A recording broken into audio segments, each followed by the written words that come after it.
Roxana Saberi says, Iran is like a rainbow.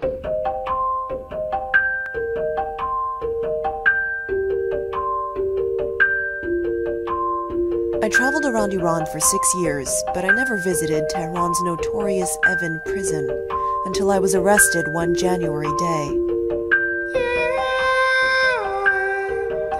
I'm Roxana Saberi, an American journalist of Iranian and Japanese descent. One demonstrator was killed in the southern city of Shiraz. Many of these women feel their voices haven't been heard, and they feel it doesn't make... In 2003, I moved to Iran to work as a foreign correspondent.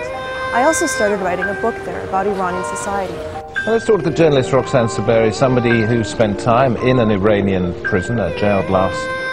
My captors pressured me, like many other prisoners, to make the toughest decision of my life.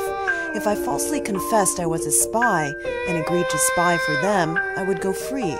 If I didn't, I could stay in prison for 20 years, or even get the death penalty. To stay sane in solitary confinement, I composed piano pieces by tapping my fingers on the wall. I began to realize the value of freedom, of universal human rights I had taken for granted before. These are basic rights many Iranians have pursued, oftentimes at great cost.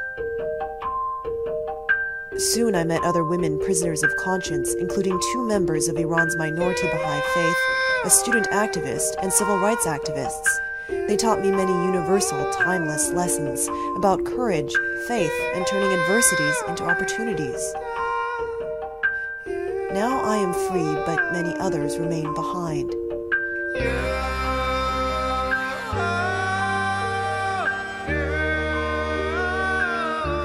I have no doubt that international attention helped set me free, and that's what Iranians in prison need today.